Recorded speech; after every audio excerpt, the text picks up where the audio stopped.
The power of prayer is mysterious. What I do know in my life is that the world looks differently after I pray. When you pray, you glow. It empowers me. We pray to become close to God.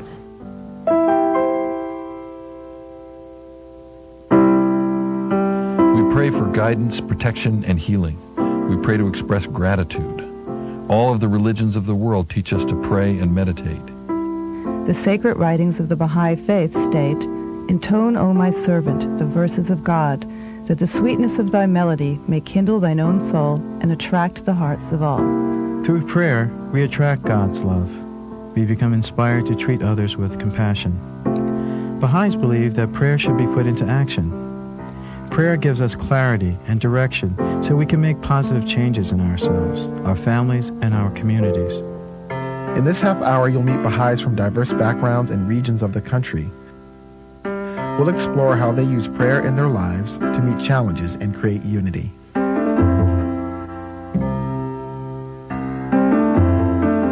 Rick Heyman, a physician's assistant and professional musician, and Holly Heyman, a counselor, live in a suburb of Albany, New York. Their daughters, Katrinka, 16, and Vi, 12, use prayer to combat peer pressure and to help them practice their convictions. The whole family relies on a strong spiritual perspective to resolve conflicts and improve their communication. The times that I pray, I feel so much more comforted and relaxed. To even start the prayer is breaking through a veil for me. It's, like a friend you haven't talked with for a while, there's this comfort, we haven't spoken, and prayer is one of my big challenges. We try to pray together. It doesn't happen as often as it should. Inevitably, when we do it, we enjoy it and feel good about it. Well, sometimes the results come and sometimes they don't. I mean, if you pray for something that you shouldn't be wanting, then it probably won't happen.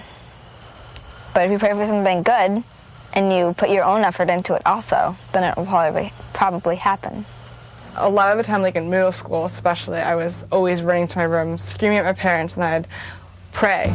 I would think the most important part of prayer, helping the kids deal with peer pressure, would be in getting a perspective on what's important and using it to center, to pull back. My sister's gone to parties before where there's a lot of drinking, and she ended up leaving, which she probably didn't want to do, but it's probably a good idea.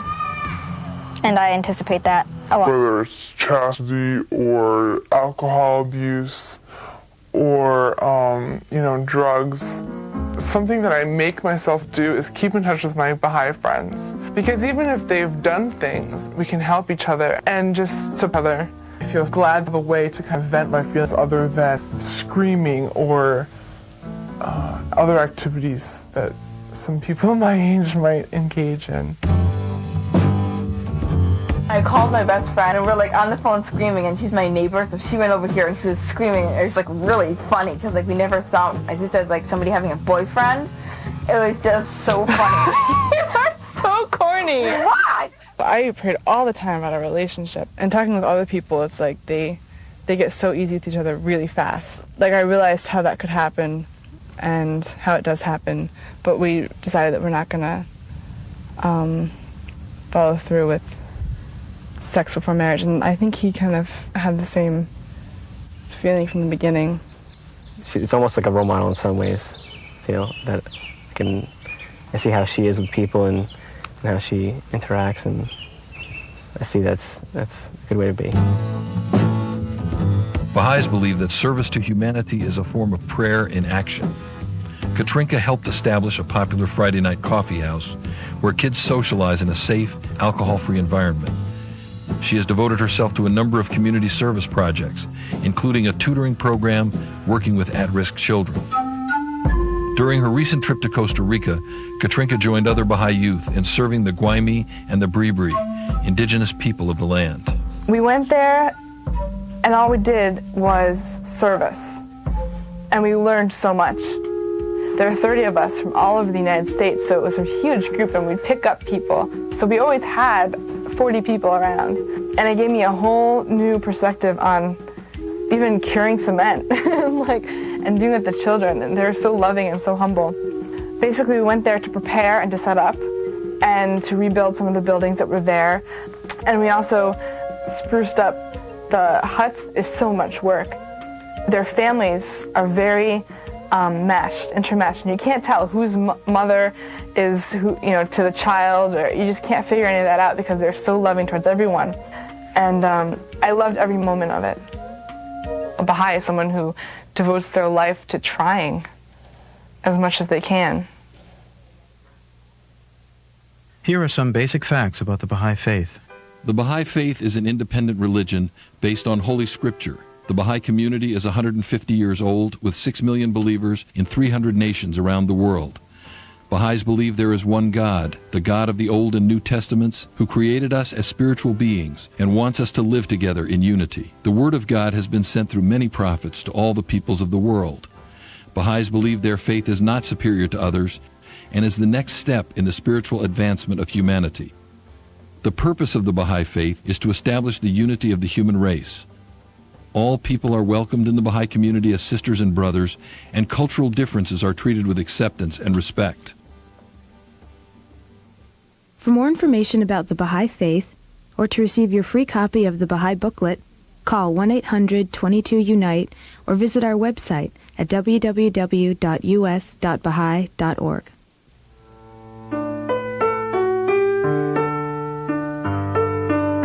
Solomon and Munire Moore live in Los Angeles with their 2 small children. Both second-generation Baha'is, they use spiritual principles to guide their lives. I say short prayers to myself when I'm at my office with very little privacy and a computer screen in front of me and the phone often ringing. My bread and butter is crime reporting. A lot of times I report on things and I come home and I have to pray about them because they're very challenging spiritually. I have been reporting recently on an unspeakable crime. I mean, a ring of child pornographers. I was talking to a police officer who investigates these cases, and he showed me, he had an album, basically, an entire book of these photos, and he showed me one. And I've seen all kinds of photos and during my career, but I couldn't stomach that. This is a rough time. This is a time of transition, and the things I'm seeing on the street, people abusing each other and trying to get over on one another, and oftentimes even killing each other. I mean, those are all symptoms of a transformation, a humanity in motion. I came home and I looked at my children and I just thank God that, they're in my care and my wife's care, and they're protected and they're well taken care of and respected as human beings. Munire's decision to be a full-time mother has presented many rewards and sacrifices. I had one paper to finish before I graduated from college. And I had my daughter, Naima. I was so excited about having this baby that I couldn't really look at that paper for at least a year. Sometimes she felt that people slighted her because, she wasn't a quote-unquote career woman. I made sure that was my little goal, was to have that done before he arrived. I managed to become a college graduate before my son was born. I wanted to marry somebody who had a similar interest in being able to somehow serve, and that marriage would not be something that was romantic and involved the two of us, but would be somehow a force for some good. For me, there's a really clear delineation between just talking about something and consulting. Because when we're about to consult, that means things have to be somewhat settled, as much as they can be with 2 kids. And it means that you have to begin with a prayer and begin by kind of opening yourself up to, God's influence. When you don't use consultation and you don't use prayer, and you just jump at an issue, then you're talking from from what you want, really, and not what you need. Prayer helps us get through some of the rough times that we have in our relationship. Of course, it's always fun to argue with someone. How about a bit? Please, look at your shirt. Your shirt's all clean? Let's put a bib on. Keep your shirt clean. Okay. Children need to be raised to be good and moral and have good conducts and have all the wonderful opportunities that they can in terms of knowledge and music and the arts and so on. We don't have the answers, only God has the answers. And the more we kind of give our will over to God individually, the richer we become, the wiser we become. Both parents are involved in the spiritual upbringing of our children. That's very important to both of us. Solomon prays with our daughter in the evenings. I pray with her at night. Oh God. Oh God. She's barely talking, but she understands the intent, I think, because she gets very quiet and she pronounces the words in her own little way, but softly and very intently. Make me a brilliant star. And bring star. Yes. Here are some more basic facts about the Baha'i Faith. Baha'is are working to eliminate prejudice, to create social justice, to ensure peace and eliminate poverty. We're working for complete equality of men and women, education for all children, and universal human rights. The Baha'i community has no priests or politics. Local and national spiritual assemblies of 9 members are elected without nominations or campaigning. Baha'is have established agricultural, medical, and health programs, schools, and universities in thousands of communities around the world. We're also active in social service in our hometowns and cities. Families are the bedrock of the Baha'i community. Marriage is described as a fortress of well-being. Children are taught to put spiritual principles into action. Baha'i education emphasizes children's intellectual, moral, and artistic development. For more information about the Baha'i Faith, or to receive your free copy of the Baha'i booklet, call 1-800-22-UNITE or visit our website at www.us.baha'i.org. I prayed that my new teachers would like me. I work at the fire department, and many times before we go into the fire, I'd say a lot of prayers. I've prayed for my unborn children. I've prayed for my children after they were born. Freedom from adversity. I prayed for his safety. I just went upstairs into my friend's room and just sat there and prayed for like an hour. My parents, I prayed for my brothers. My friends. I pray for family across the country. Myself. I prayed for myself to get along with people better, especially my sister. Spiritual growth, strength. Pray for world peace. Vision. Sue Whitfield, a special education teacher, and her husband Don Whitfield, a substance abuse counselor, live in Nashville, Tennessee. They've been married 40 years and have raised 4 children.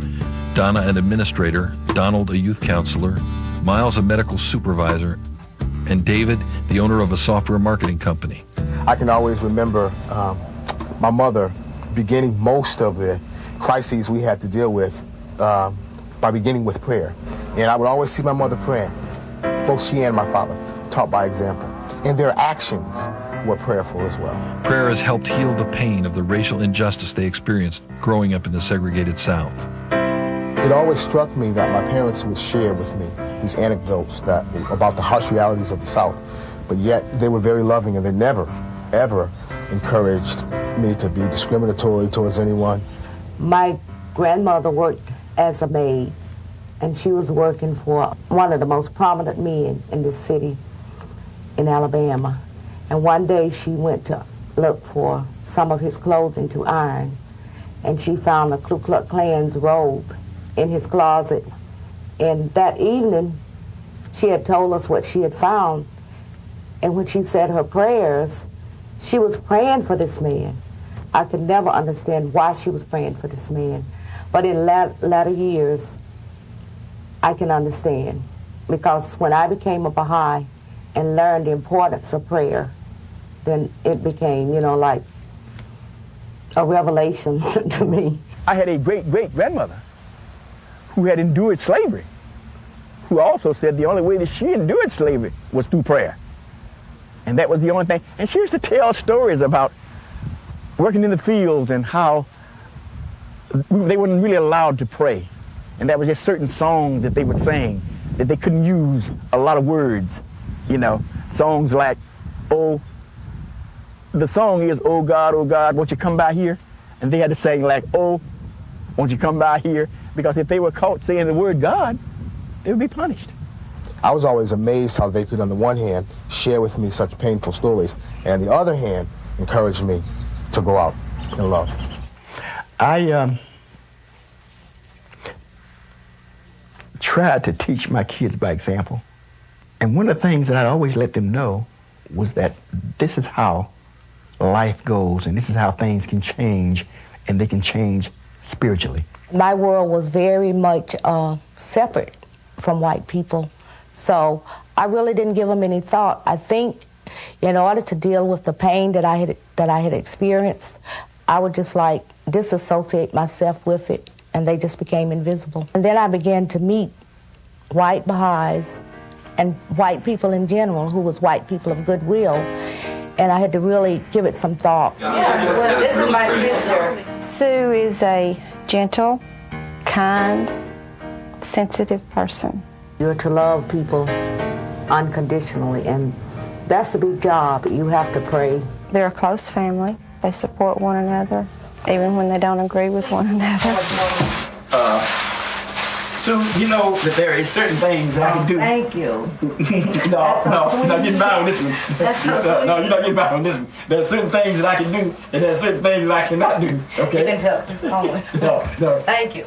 So there was a period in my life when I just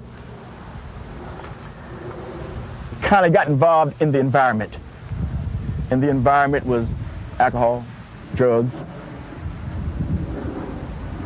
and completely got away from everything that had gotten me to that point. We learned to pray together. I would pray for his weaknesses, and I'm sure he prayed for mine. And in the Baha'i Faith, we have a prayer called Prayer for Husband. And I guess I have won out the prayer book with that prayer for husbands. And I've gotten good results. I never would have made it had it not been for her. She was always that steady influence that kept me on the right path. And, well, I mean, there were times when I didn't know whether or not I was going to be able to keep her or not. But I don't know why she stayed with me. I mean, that's something that somebody might have to ask Sue. This man has a lot of inner strength. I've always looked at the good qualities in him and tried to help build those up, and always never to tear him down. I stayed in the hospital almost a year and a half because I had misused my body so much that I had contracted tuberculosis. She was a mother with 3 little kids, and she really held them together. And I just thought that, that was one of the greatest things that ever happened in life. I mean, it just took a special woman to do those kind of things. I have 3 adult sons and a daughter. He just has unconditional love for them. He always puts their well-being in front of his own, even though they're grown. It's something I'll never forget. And I just thank God that he gave me an opportunity to get my life together and to be able to show her how much I love her for the rest of my life. When you pray and commune with God a lot, then I think God moves a lot of obstacles. If there were never any test, a person can grow spiritually. So what happens is we have certain prayers that we say that will enable us to be able to handle whatever the difficulties are. I feel comforted. I feel safe. I feel a sense of assurance when I pray. I feel like I'm connected. I feel like the events or the forces in my life over which I have no control will be handled. And I feel prayer is critical to my healthy functioning. It's like I feel closer to God. I feel relieved. I feel like I feel a special energy in myself.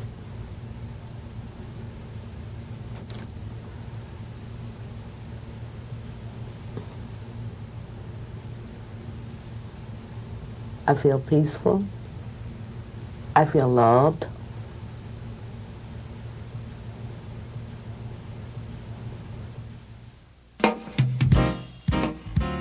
I have prayed at home, at work, at school. At my job, first thing in the morning. Please help me get through the day. I had stoplights that I've stopped at and my car's conked out. The Golden State Freeway. At the gymnasium. On the Harbor Freeway. Sometimes at the dinner table. I prayed on the Hollywood Freeway. I said prayers while giving birth. In the afternoon, when I'm doing community centers or schools, there has to be an awful lot of prayer. I pray before I take a trip. I pray before I sleep, when I wake up in the morning. Before I sleep and when I wake up. In my bed. By myself in the silence around me. In the park. I prayed on a few mountaintops in Costa Rica. On the beach. I pray outside because it's beautiful there. And in the dark in my room going to sleep. Just lay there in my bed on my pillow and think about all the things that I have to be thankful for. And then all of a sudden, once it's over, and that day is over, I'm back in my car again, and I'm praying again, because I'm thanking God that He let me get through the day successfully, through all those things. Here are some more basic facts about the Baha'i Faith. Baha'is believe that God created us as noble beings. Prayer enables us to arise to that spiritual destiny. Baha'is recite obligatory prayers every day. Whenever Baha'i communities gather, their meetings begin and end with prayer. Serious discussions, whether in a family, business, or community setting, always begin with prayer. Prayer influences the outcome of a discussion and the resulting actions taken. The Baha'i writings state that we must use prayer to serve humanity as well as for our individual and family needs. Baha'is believe that only through prayer can we overcome our prejudices and treat others with compassion and justice. Prayer opens our souls to God's influences and improves our morals. We pray to replace our selfish desires with spiritual qualities. O Thou, the compassionate God, bestow upon me a heart which, like unto glass, may be illumined with the light of Thy love, and confer upon me thoughts which may change this world into a rose garden through the outpourings of heavenly grace. Kevin Locke lives on the Standing Rock Lakota Reservation in South Dakota. He has received national recognition for his efforts to establish unity and understanding among the races. Kevin has been a Baha'i for 20 years. Before I became a Baha'i, before I began to really search, I was prompted to do so after the birth of my oldest daughter, and I began to think, well, what kind of a world is she coming into? And I wanted to find something that would give meaning, something of substance, something that would make life worth living, something that would provide justice, because where we live, we experience a great deal of injustice. Well, I heard about the Baha'i faith from some people, some Baha'is that were living on the Standing Rock Reservation. And they invited me to their home, and they showed me hospitality. And above all, they introduced me to the writings. And so as I began to read the writings, certain prayers really jumped out at me. And one of the prayers says, O Lord my God, praise and thanksgiving be unto Thee, for Thou hast guided me to the highway of the kingdom. Suffer me to walk in the straight and far-stretching path. It really became clear to me that this was the answer to what the people had been praying for. And this was really what I had been looking for as a journey, as a path in life. And that this was the only way that we could fulfill the prayers and the aspirations and the hopes of our ancestors, and to enable ourselves to find this good red road that would lead us to the springtime, the heavenly springtime. Kevin Locke is an educator and performer who exemplifies the Baha'i principle of embracing cultural diversity through traditional dance and flute music. See, there's in the Lakota language, there's no real word for religion. You can't say religion exactly, because if you were to say religion, then you'd be saying that this is something which is divorced or disconnected from everything else. This is why Lakota people sing and we dance, is because we have this understanding of the covenant before God, that we are created to be noble, created to express ourselves in beauty. And we all have different ways of expressing that beauty. I usually use about 28 hoops, and they're in 4 colors, black, red, yellow, and white, and they represent all the different aspects of this creation. It also represents all the kindreds of the human family. O great Spirit, whose voice I hear in the wind, and whose breath gives life to all the world, hear me. I am small and weak. One of your many children am I. As a Baha'i, we're working on our personal salvation, but really the whole thing about Baha'i faith is about universal salvation. It's the whole world that needs to be lifted up now. And so rather than my being a Baha'i as something that might invalidate or void or negate or otherwise reduce the credibility of the spiritual legacy that we have here, for me it enhances it. Make me always ready to come before you with clean hands and straight eyes, so that when life fades like the fading sunset, my spirit may come before you without shame. Patricia Locke, Kevin Locke's mother, is one of the 9 elected members of the National Spiritual Assembly of the Baha'is of the United States. She was named the chairperson of the Indigenous Women's Caucus at the 4th United Nations World Conference on Women. I think it's a wonderful thing to be part of a Baha'i community. And you can be, you can have that feeling almost any place in the world, I've found. You have a home almost any place where there are Baha'is in the world. It doesn't matter what race or color they are. You feel that you are a sister or a brother. It's a great comfort to be in the embrace of a Baha'i family. Millions of people of all races and religions have visited the United States Baha'i House of Worship. It's located just north of Chicago. We extend a warm invitation for you to stop by when you're in the area. The House of Worship is open 7 days a week with worship services every Sunday morning. For more information, call 1-800-22-UNITE.